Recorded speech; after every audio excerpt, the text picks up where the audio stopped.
Greetings and welcome back to my channel. Make certain to hit the like and subscribe button and ring that notification bell for updates on videos like this and many others. Today is a very personal topic. We are going to be talking about PTSD, post-traumatic stress disorder. From the outside world, it may seem like I have everything together. It may seem like that my life is really easy, and in fact, I recall sometimes when I was dealing with a lot of stress as a kid that I was in the theater and I had missed a cue, I'd missed a line in rehearsal, and I felt so stupid. And my director, who's passed away since then, but my director yelled at me and said, "How dare you? You didn't get it right. How dare you? You were sitting there thinking, oh, I'm so pretty, I'm so pretty, I'm so good looking, I'm so pretty." And I said, no, that's not what I was thinking at all. In fact, in that moment when I had missed the line, and I knew that I had known the script, I knew it, I had rehearsed it, I had slept with the script in my hands, I knew this line. And when I got on that stage and I forgot, I was not thinking, oh, I'm so pretty, I'm so good looking, I'm so talented. I was instead thinking, oh, that was stupid. Why was that so stupid?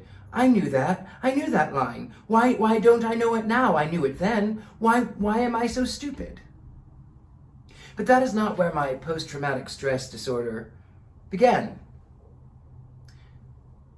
With me, it started early on, and though I have to admit my parents loved me very much, and they were very good to me, my father always had a resounding voice. He was very robust in his vernacular.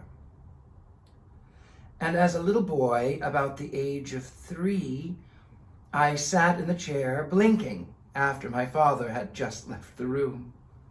And my mother said, "Honey, why are you doing that? What's wrong?" And I said, "It hurts my eyes." And she said, "What hurts your eyes?" And I said, "When Daddy talks, it makes me go like this." And I blinked my eyes because it really bothered me.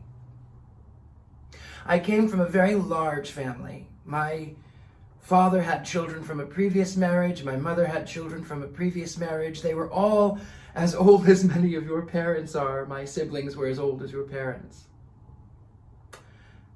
And yet, his side and her side, they did not get on very well. But oh, how they pretended, because that was family honor. It was what they did. They pretended, and they would gather every Christmas and every Thanksgiving, and they would scream and they would yell, each trying to get attention over the other one. And I would retreat into the solace of my darkened bedroom. It was very much in a Midwestern sort of way, like what you see now. My parents gave me an allowance, and with that money, I would buy antiques at the local auction every Saturday. And so even at the age of 12 or 13, I had a lot of antiques. But my family would come over, and it would be, there would have been, I have 10 siblings, one is deceased, so 10 altogether with me. My father had 4, and my mother had 4. Vicky passed away, and then there was my older sister, myself, and my little brother. And I had no sanctuary at all. I had no sanctuary. I would go to school,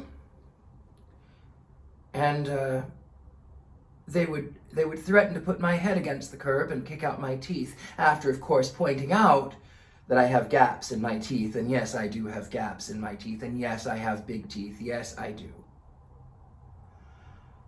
And at church, I would go to church, and even at the, 10 years old or whatever, I would hear them gossiping.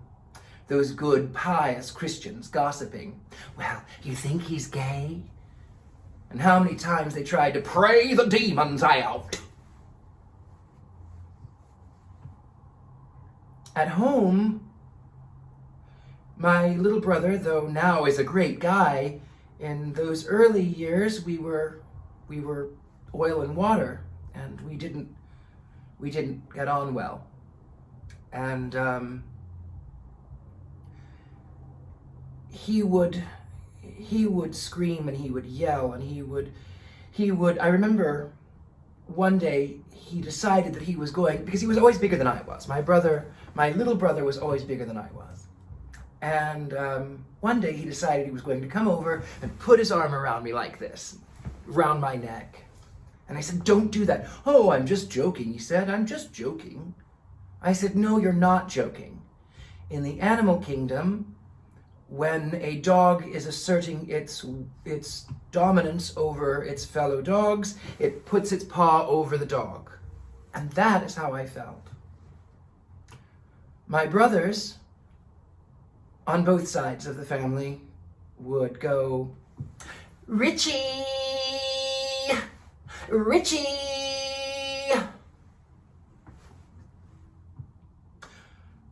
At about 24, about a year before my father died, we were all gathered in the hospital. He'd gone in for something, and everyone thought he was going to die.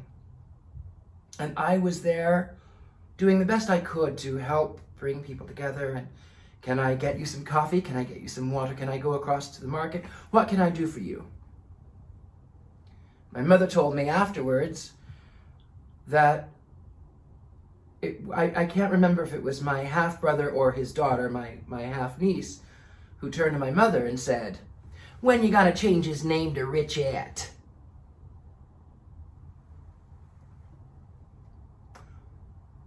I only had the theater, I thought.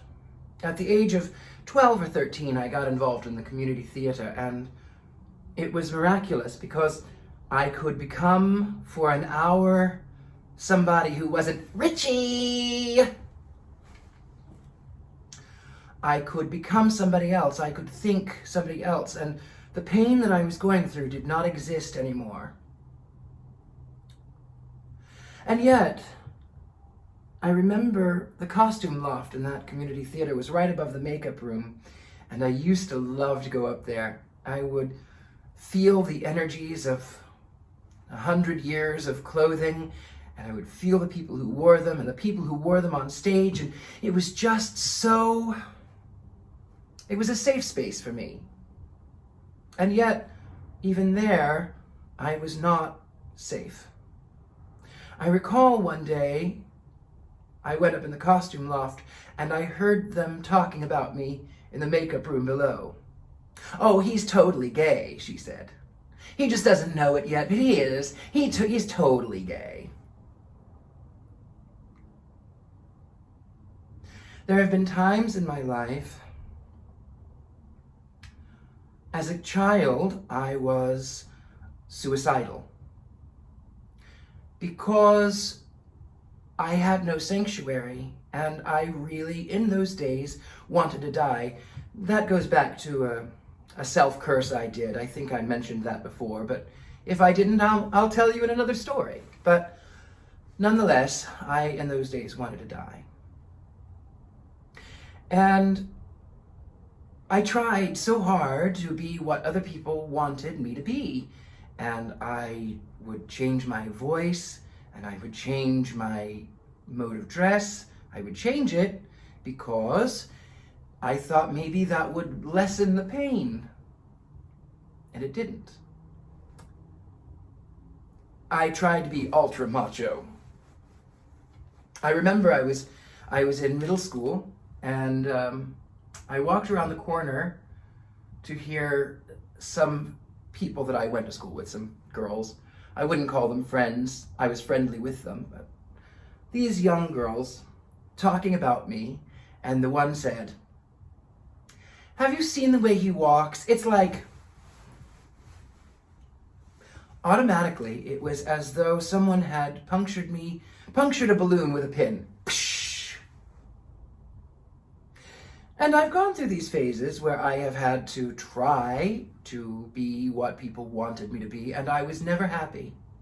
Because no matter what I do, no matter how I change my voice, no matter how I change my mannerisms, no matter how I change my dress, I am always drawing the attention of these people that see me as weird and evil and dark and sinister. In fact, as proof of that, more than likely, you can probably see some of the comments down below in this very video. In a previous video, someone sent to me that they wanted me to die, they wanted me to kill myself. I don't care. I really don't care. I have learned to deal with that their opinions of me don't change who I am.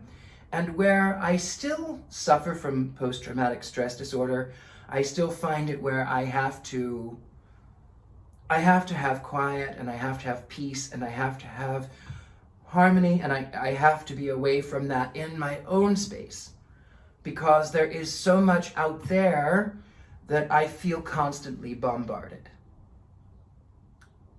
Another case in point is, you may have seen in the intro some of those people with the placards that you're going to hell.